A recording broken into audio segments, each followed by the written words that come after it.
Right now at 4 o'clock, we're tracking evening storms rolling through. It's kind of been here and there all afternoon. Yeah, May, of course, the prime season for severe weather, and May got here today. Our Weather Impact team is tracking the rain showers tonight. And when I say we are tracking storms, that means she is tracking storms. That's Kathy, because the team of one right now. But no, we know it's bigger than that. Yes, but there's no I in team, so all three of us no I in team. are working toward educating and informing our public about impending storm systems. And we are tracking some scattered showers around the area. Last night, the rain was heavy late into the night for a lot of us, 1/3 to 1/2 an inch in the rain gauge. And today we could see rain develop again and turn heavy as we see this weather system crossing the state. It was cooler as advertised with a mix of clouds and sunshine. Temperatures in the 50s today. Thankfully, the wind hasn't been a big player, but the wind will keep temperatures cool as the chance for rain will be increasing each hour right up until midnight. And then a bigger pattern shift that'll get us to sunshine with dry air and a warming trend for Friday and the weekend. But this weather system rotating north of Colorado continues to bring waves of showers through, the heaviest of which over southern Colorado, but we're starting to see some development in the northern Front Range foothills. These storms tracking from the northwest to the southeast. And while it is dry in the Denver metro area for now, we do expect some heavier scattered showers between now and midnight before the whole system rolls out of here and gives you just a beautiful Friday coming up. Grab a jacket and an umbrella if you are headed out. Weather headlines include a snow forecast for the mountains, a rain forecast for Denver, and a forecast for the weekend that you're going to love. Right now, many are gathering at the Capitol and other places around the state for May Day demonstrations. This protest is spanning nationwide as well. The May Day, or International Workers' Day protest, is to make voices heard on several issues. Workers calling attention to various things, especially right now, the administration of policies under President Trump. Tonight, 9 News Investigates has obtained new court documents detailing drug charges for a Fort Carson staff sergeant. FBI agents arrested Juan Orona Rodriguez last night. The Department of Justice confirming to 9 News Investigates that his arrest is connected with last weekend's raid at a makeshift nightclub in Colorado Springs. More than 100 people were detained during the operation. The U.S. Attorney's Office says Orona Rodriguez provided armed security at nightclubs, including the one that was raided over the weekend. He was one of 17 active duty Army service members who were at the club at the time. Orona Rodriguez now facing charges for distribution of cocaine. The criminal complaint also shows that he was caught selling cocaine to an undercover DEA agent. The court's sentence is a total of 45 years in the Department of Corrections. That was the final reckoning today for one of the young men who killed Alexa Bartell by hurling a landscaping rock into her oncoming car. Nicholas Karolchik pleaded guilty to lesser charges and cooperated with the prosecution. He is the first of those involved in Bartell's death to be sentenced. Kevin Vaughn from 9 News Investigates was in court today. And Kevin, this was really emotionally charged. Kim and Tom, today, everywhere you looked, there were tears. Tears from those who loved Alexa Bartell, tears from Nicholas Karolchik's parents, tears from Karolchik himself. I was Alexa Bartell's girlfriend. The words came haltingly. And I know when death comes, everyone comes out and says how spectacular of a person they were, but I am seriously here to tell you that she was the most ever spectacular person I've met. Words of remembrance.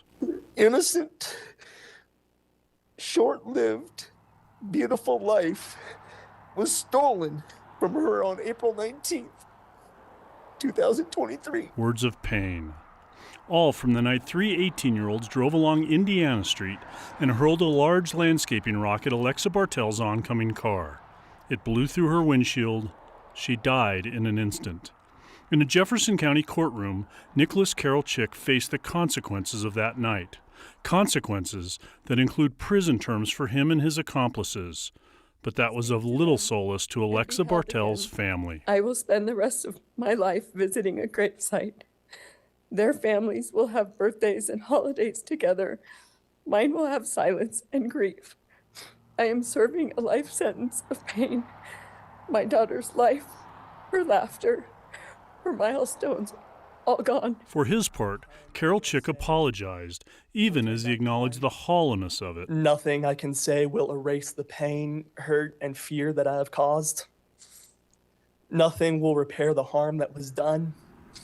and nothing I say will bring back Alexa Bartell. Then, after more than 2 hours of pain and tears, after the judge issued his sentence, deputies led Carol Chick out of the courtroom. His next stop is prison.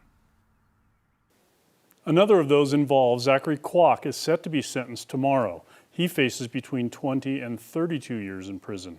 The sentencing of Joe Koenig, convicted last week of first-degree murder, is scheduled June 3rd. Kim and Tom? Okay, it's worth noting that Carol Chick could have gotten up to 72 years today.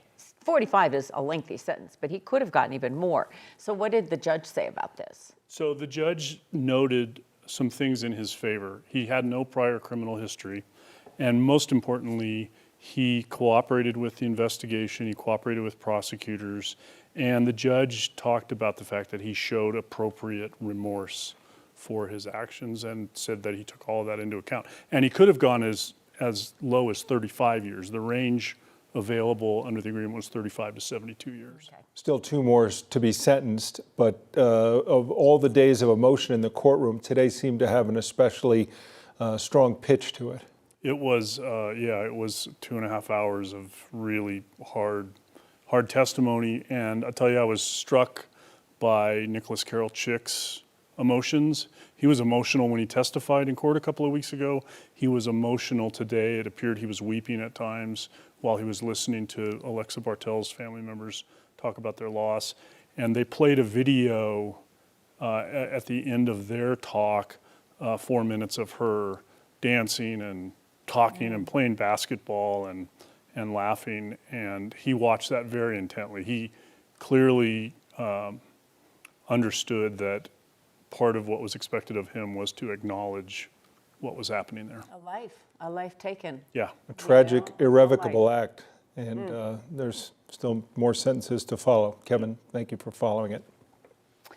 Inmates at the Denver County Jail will soon be able to visit with their family in a new environment thanks to a new project. The Denver Sheriff's Department is partnering with the Goodwill of Colorado to provide inmates with normal street clothing to wear when friends or family visit them in jail. Denver Sheriff Elias Diggins, along with Denver Councilwoman Chantel Lewis, both pushed for this project after a personal connection to the issue. Lewis says it's really all about treating people behind bars like humans. We have treated connection as a privilege, but we know better. Connection is a lifeline. When you strip away the jumpsuit, you restore dignity. When a parent can see their child or loved one can hold a hand without that layer of shame, you begin to heal something deeper. This isn't about fashion. This is about freedom. Sheriff Diggins says the idea for the project came to him while watching the Netflix special Daughters.